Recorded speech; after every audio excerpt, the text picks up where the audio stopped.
Hi, everyone. I'd like to thank you from the bottom of my heart for the emails, the messages, the phone calls.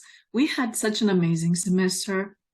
And the past semesters, I guess, for all the years you've been taking my courses, despite the general turmoil happening in the world, you made a difference, and I want to thank you. Now, I paid attention to your emails, discussions we had, questions you have about what happens after graduation. If your time allows, let us talk in this short video about your next life chapter. For this, I'm virtually inviting you in my hometown in Greece, as you can see in the video background. This is our virtual vacation. In this short video, we'll talk about your new life chapter after graduation. I recognize that every person is meaningfully unique. Some people are more logical, pragmatic. Some people are more artistic. Different people want different types of results when it comes to their job opportunities and so forth. So the common denominator is that many of our recent graduates or students that will soon graduate will be searching, exploring for a new life chapter. The COVID years have been traumatic for multiple people. And, you know, at the University of Houston, in education in general, we know that age, gender, race doesn't matter. A lot of people have been affected. Health issues in the family. Some people lost their beloved ones, loss of jobs. Many things happened, okay? Life happened. For this reason, I prepared this video to accommodate all of you, regardless of what has happened in your life, regardless your practical or emotional nature, trying to address the current life challenges and how to move on to your next chapter. Let's give it a go. This is very important. Congratulations, graduates. As educators, we are very proud of your multi-year marathon. Your degree is a result of very hard work. We acknowledge this. You learned the lesson to never, ever, ever give up until you reach your goal. Now you have your degree. You're ready to transition into the new normal. However, to find your new normal, you must get acclimated to a new lifestyle after multiple years of having a marathon. Now you have to build your life almost from scratch, some parts of your life from scratch. The post-grad blues are an interesting term coined to describe that you may not feel, not all of you, but many of you, many students, and the statistics show pretty high around the world, in American universities, you name it. So the statistics are typically high when it comes to people feeling tired, burned out, and a little bit uncertain about the new chapter of your life. So I created this video to assure you that it's okay, it's normal. For multiple years now, your body, mind, and soul had to live within a very demanding daily schedule. No weekends, no vacation, right? For multiple years, you had specific goals, deadlines, and so forth. You worked very hard. You gave it all. To cope, your body created adrenaline and other stress hormones. And this took your energy to sky-high levels. Now, many of you could ask me, how do I know if I've got this adrenaline thing, the stress hormone thing? Here's an example. You may have had an important meeting, a final exam, a presentation the day after. Nevertheless, the night before, you're incapable of sleeping, okay? Like you can't sleep, although you know that you have to participate in this very important event. And does it ever happen to you, like to have a very important event the day after and not to be able to blink, not to be able to sleep at all. And then the day after you're okay and you don't even need coffee. So that's adrenaline.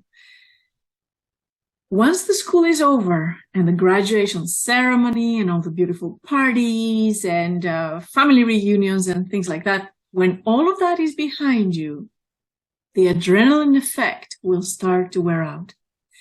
That's when some of you may not feel 100%. Remember, it's okay to feel tired, burned out, any emotions that you have now, like uncertainty. It's normal. It's okay.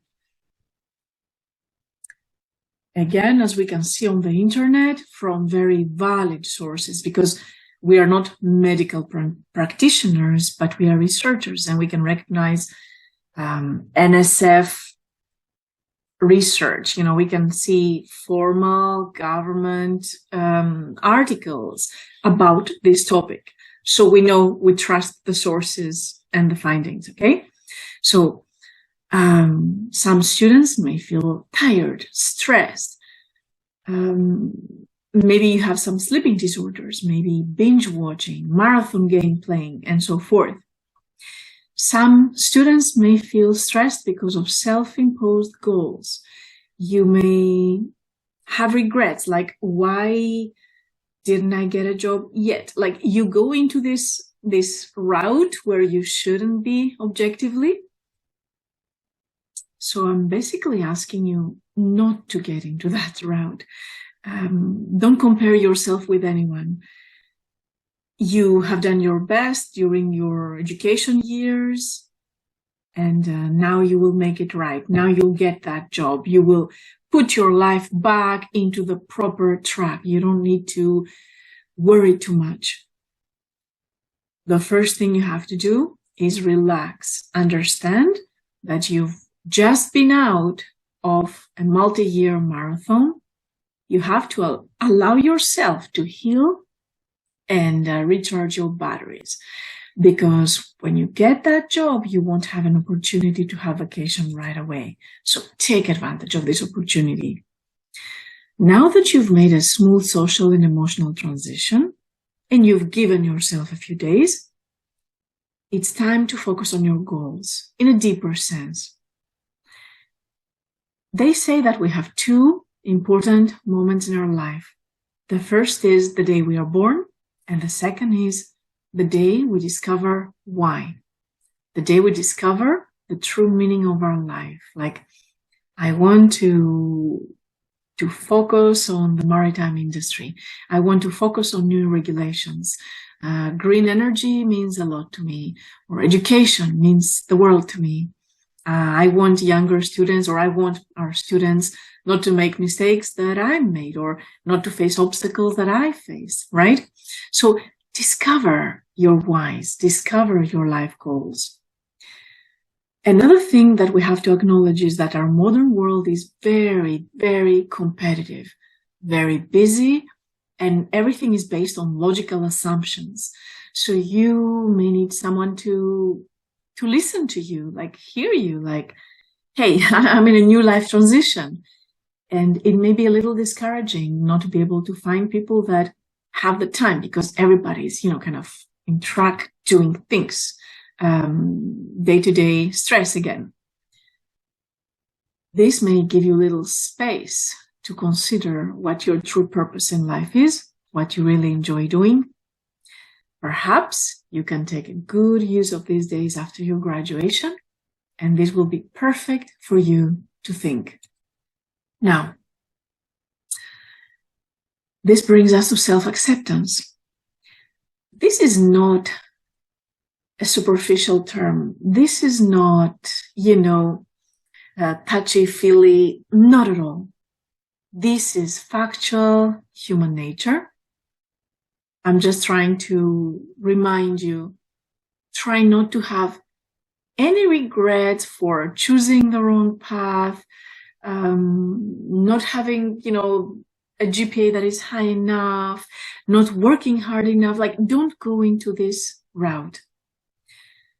Some people may worry, like, I don't have enough professional expertise. What am I going to do? How am I going to get that job? or I have too much, I'm overqualified. How am I going to get that job now that I'm overqualified? So everything starts from you, your self-acceptance. I've said this, and I had this discussion one-on-one with multiple students, but I need to put this in a video. Everything starts from you. If during your interview you have self-doubts, you don't want to show this to the HR people. That's why it's important that you build your self-acceptance, self-love, build this in a very solid way, deep inside you. And only then you will be ready to apply to those amazing jobs and kill it, get that dream job. So again, try not to be very hard on yourself. Self-acceptance is not about pampering ourselves, not about buying stuff, not about doing things that we enjoy doing, like, playing video games and stuff. It's about accepting and loving yourself unconditionally for exactly who you are. Because you know what? If you go into the trip of, I wish I had done this, I wish I was this, that's not unconditional. And you have to start, or continue appreciating yourself and all of your efforts for what you've done all these years. Which takes us to self-love. I repeat, this is not a superficial or touchy-feely, not at all. You know what it is? It's about you. Love yourself, accept yourself, and don't compare yourself to anyone else. Sometimes I can see it. I didn't have discussions with students, and of course, a lot of this is confidential, but I can see that when we have some students that have gotten a job, they got lucky, or they got that job, because of merit, whatever, right place, right time, I can see it in the eyes of some students, like, wow, I'm running late. I have to do that. So here's the thing. Trust your life path.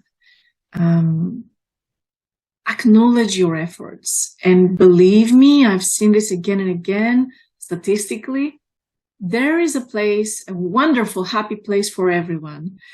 Our lives are never cookie cutters. You see, some people will go this route, some other people will go that route.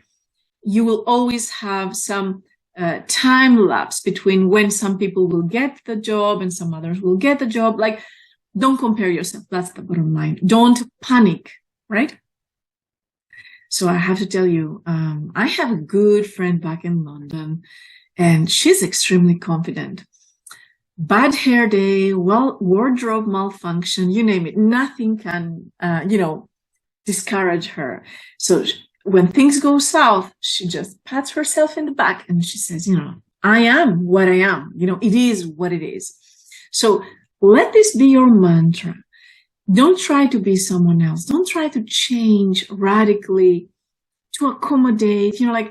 I can hear from some students saying, now that I've got like 30 different certificates, I had a job interview and they told me to get another certificate. Like, be satisfied with yourself. You can do the very best you can, but you don't have to be moving left and right, continuously trying to satisfy a potential boss. You are enough, okay? So another mantra is, you are enough. You've done a lot. You have accomplished a lot. Be happy with yourself. Again, each one of you has beautiful, unique personalities. You are missed already, I have to say that. Don't compare yourself with others. If your friends got a job and you don't, so what? When you will get that job, and yeah, things will go smooth. I promise you this, because it always does, and I've seen this again and again. Let us move on.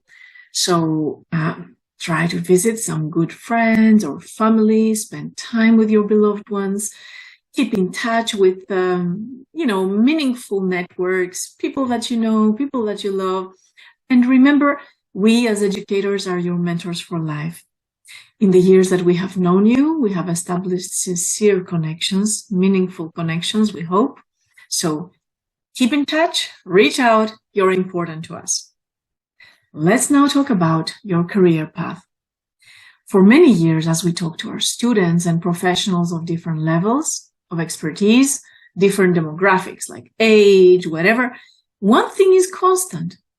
When students graduate, they are still uncertain about which way to go. The pressure to pay the bills make most people choose the best bidder. So let us assume that you would like to have job A or career path A, but meanwhile you have another job offer B, typically just to be done with this because it's very stressful. You can choose a career path that is not 100% you, okay? So this is okay as long as you don't give up. Never forget who you are and where you want to go. Don't let other people define you. You know better than anyone what your dream path is. So if you have a preferred hobby or something, try to work on making this a full-fledged career. I say this, and last summer I had the pleasure of escorting many of our students in a field trip to the Alley Theater. And we had an interesting group of students. Most of our students said, you know what, I never thought about it, but now that I see that theaters have logistics and organization and projects, I would be intrigued to work in a theater. So I'm just telling you, don't just look at the conventional path that everybody else is looking at. If life brings you to an unusual company, doing something fun, exciting, open yourself up to this opportunity.